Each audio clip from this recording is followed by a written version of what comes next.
Olá, alunos, tudo bem? Aqui é o professor Cristiano Souza, de História, do SEMEAC, e eu trago para vocês uma aula fantástica aqui da nossa formação geral básica. Olha o tema de hoje, olha só, comunidades remanescentes dos quilombos. Vamos mergulhar um pouco mais na história afrodescendente brasileira, gente. Que delícia, não é? Estudar essa história de luta, de conquista do povo afrodescendente no Brasil. Quer ver só? Vem comigo, olha só.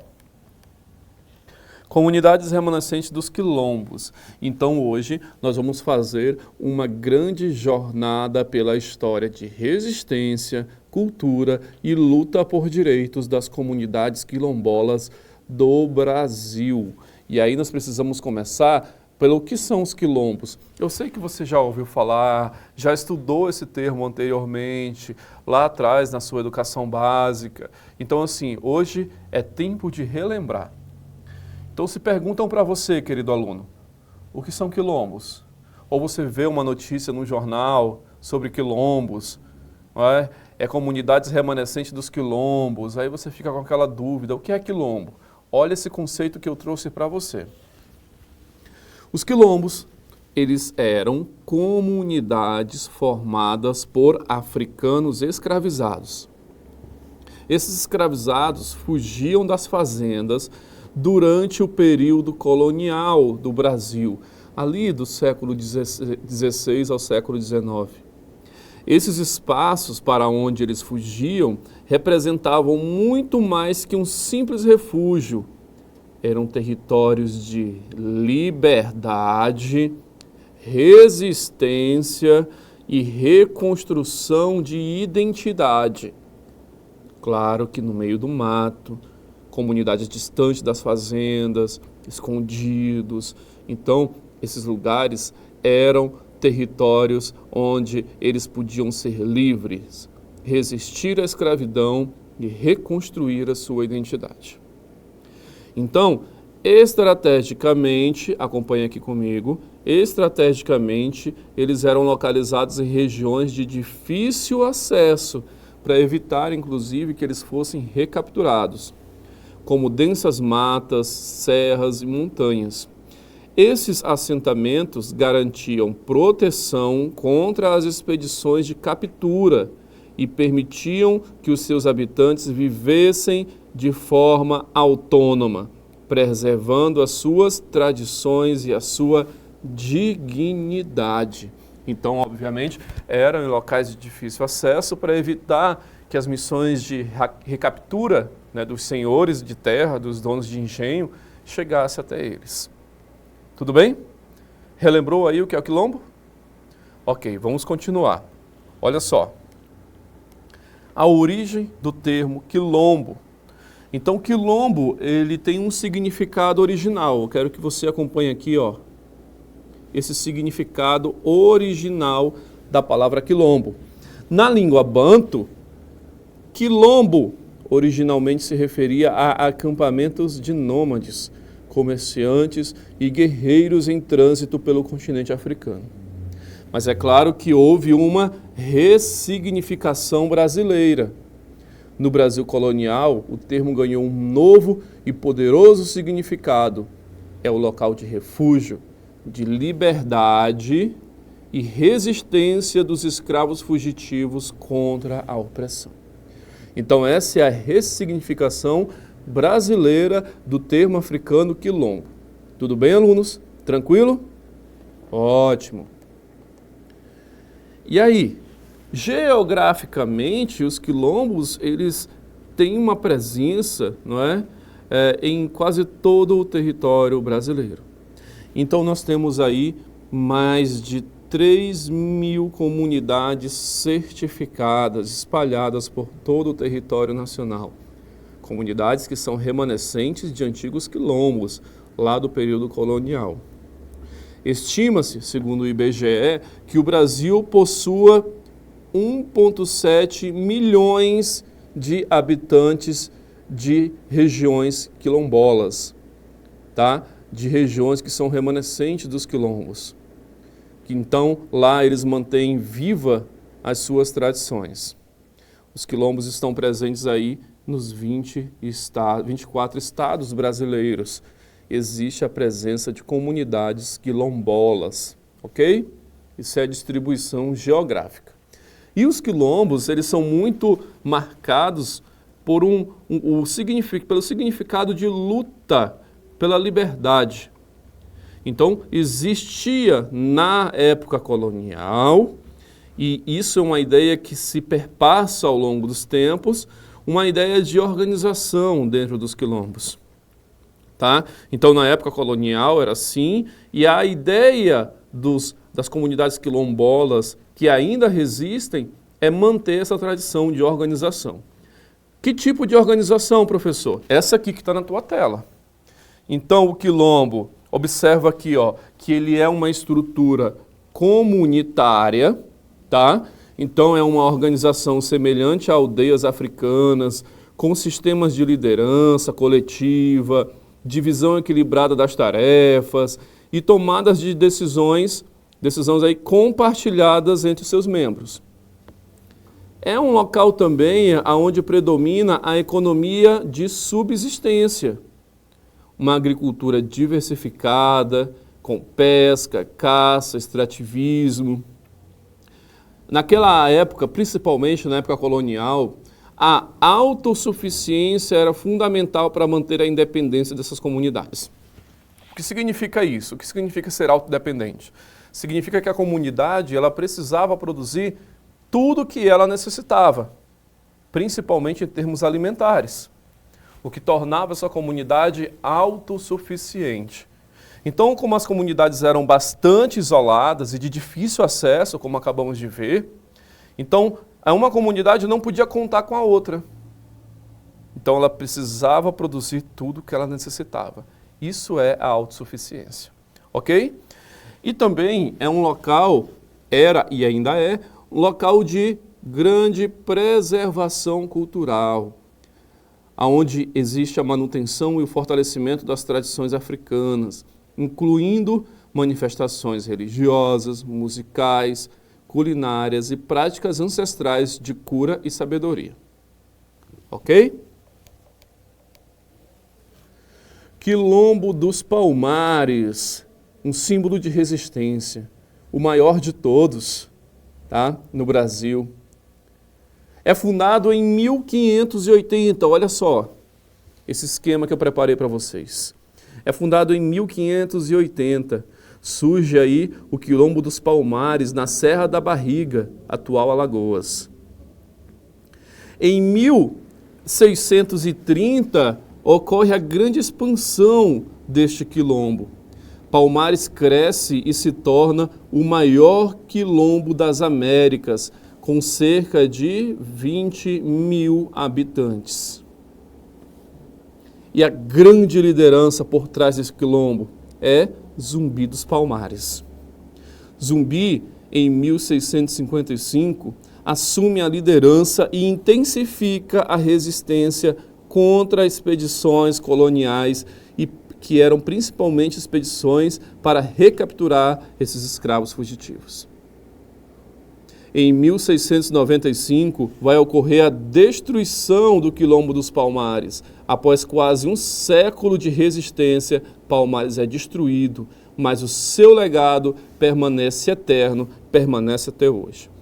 Palmares, pessoal, representou a mais forte e duradoura resistência contra a escravidão. Um exemplo de liberdade que inspirou e continua inspirando gerações. Como eu falei para vocês anteriormente, os quilombos existiram, mas as comunidades que são remanescentes desses quilombos continuam existindo. Então são comunidades que são antigos quilombos, são comunidades que são inspiradas no legado de antigos quilombos, né? De quilombos remanescentes, não é? Comunidades que são inspiradas na organização e na cultura de quilombos lá do período colonial e existem até hoje. Então, olha só, há sim quilombos remanescentes. Então, podemos dizer que a luta continua. existe uma herança histórica, comunidades formadas por descendentes diretos dos quilombos originais, mantendo viva a história ancestral. Essas comunidades, elas têm direito à terra. E a principal luta, inclusive, é pela titulação definitiva das terras ocupadas há gerações por essas famílias. Em algumas regiões, eles ainda não têm o título da terra, por mais que ocupem desde o período colonial, obviamente, os seus ancestrais. Então, há necessidade do reconhecimento legal. Busca por políticas públicas que garantam direitos constitucionais e proteção territorial a essas pessoas, a essas comunidades. Então, essas comunidades persistem até hoje, enfrentando desafios como a especulação imobiliária, que quer tomar suas terras, inclusive, conflitos fundiários e a lentidão nos processos de regulamentação territorial. Então, o Estado brasileiro, ele precisa acelerar a regulamentação de várias dessas terras, várias terras que pertencem a essas comunidades, que são descendentes dos antigos habitantes dos quilombos no Brasil e que formam as atuais comunidades quilombolas. Compreenderam a gravidade da situação? Preservando a cultura, a tradição e identidade. Esses locais, até hoje, meus queridos alunos, eles preservam aí essa cultura, essas tradições remanescentes dos quilombos coloniais. Então nós temos aí, por exemplo, manifestações culturais como danças, danças tradicionais como o jongo, maracatu e tambor de crioula, preservam aí a herança africana e fortalecem os laços comunitários. A religiosidade, práticas religiosas afro-brasileiras, como o candomblé, a umbanda, que mantém viva a espiritualidade ancestral do povo afrodescendente. A culinária tradicional, receitas passadas de geração em geração, que utilizam ingredientes locais e técnicas culinárias africanas. E, uma coisa muito importante também, os saberes ancestrais, conhecimento sobre plantas medicinais, agricultura sustentável e artesanato tradicional. Existem desafios? Existem desafios. Por isso eu trouxe para vocês aí, olha, desafios atuais e a importância do reconhecimento dessas terras, dessas comunidades. Então, os principais desafios que essas comunidades enfrentam até os dias atuais são, em primeiro lugar, a morosidade na titulação, ou seja, a demora na titulação de a pessoa ter o título definitivo daquela terra, a posse legal daquela terra. Olha esse número, apenas 6% das comunidades são certificadas receberam o título definitivo de suas terras até o ano de 2023. Isso avança em passos lentos até os dias atuais. Conflitos territoriais, pressão de fazendeiros, mineradoras e especulação imobiliária ameaçam territórios quilombolas.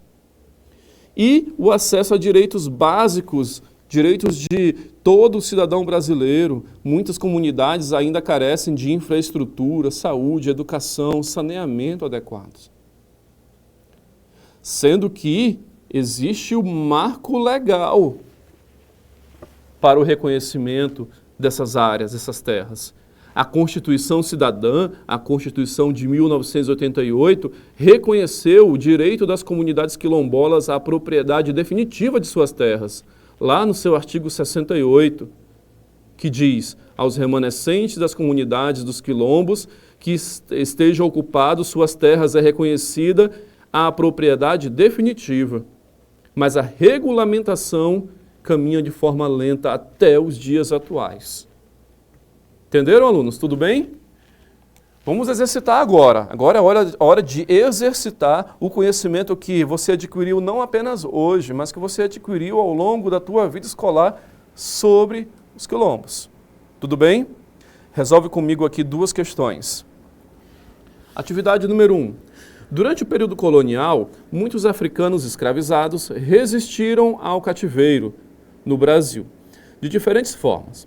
Uma das mais conhecidas foi a formação de comunidades independentes em áreas de difícil acesso, que reuniam fugitivos da escravidão. Esses agrupamentos, que chegaram a se organizar política, social e militarmente, eram chamados de questão fácil. Essa você responde de olhos fechados. Todo mundo já marcou. Todo mundo já marcou a letra C. Quilombos, que é o tema da nossa aula de hoje. Ou seja, quilombos são esses agrupamentos que chegaram a se organizar política, social, militarmente no Brasil colonial. Atividade 2.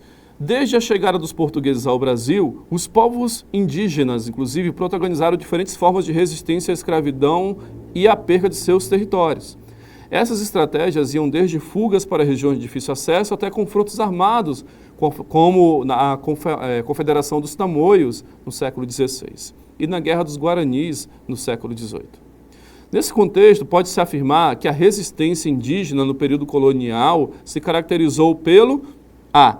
Apoio constante às expedições coloniais visando integração econômica, alianças eventuais com colonizadores contra grupos rivais sem qualquer resistência à escravidão, defesa de seus territórios e modos de vida por meio de guerras, fugas e alianças interétnicas contra a dominação colonial, criação de quilombos em todo o território brasileiro em conjunto com africanos escravizados, ou letra E, submissão absoluta às missões jesuíticas, sem questionamentos ou conflitos. Uma questão um pouco mais complexa, mas acertou quem marcou a letra D. Defesa dos seus territórios e modos de vida por meio de guerras, fugas, alianças interétnicas contra a dominação colonial. E aí é uma coisa importante, pessoal. Muita gente pensa assim, o indígena foi escravo, o africano foi escravo, então houve uma união deles, todos formaram os quilombos. Não é bem assim. Tudo bem que em alguns quilombos do Brasil havia sim a presença de indígenas, mas temos que ter a consciência histórica de perceber que primeiro os indígenas foram escravizados. Depois do extermínio de várias nações indígenas, aí essa mão de obra indígena começou a ser substituída pela mão de obra africana. E aí vem toda a forma de resistência africana também. Ok? Podemos concluir então que precisamos reconhecer a história e valorizar a contribuição dos quilombos para a formação da identidade e cultura brasileira, combatendo o racismo estrutural que persiste, infelizmente, o racismo estrutural persiste até os dias de hoje. Garantir os direitos, apoiar ativamente a regularização fundiária e o acesso a políticas públicas que assegurem a dignidade e cidadania plena. Precisamos colaborar com a preservação da cultura, fortalecer iniciativas de valorização e transmissão dos saberes tradicionais quilombolas para as novas gerações. Então, é o que precisamos para garantir direitos e cidadania a esses povos que lutam até os dias atuais. Eu espero que vocês tenham gostado. Aprofundem-se, pesquisem mais, vão a fundo nesse tema porque ele é importantíssimo para vocês resolverem questões de história, para produções textuais futuras. É um tema muito relevante. Eu espero que vocês tenham gostado. Até a próxima aula, viu? Tchau, alunos!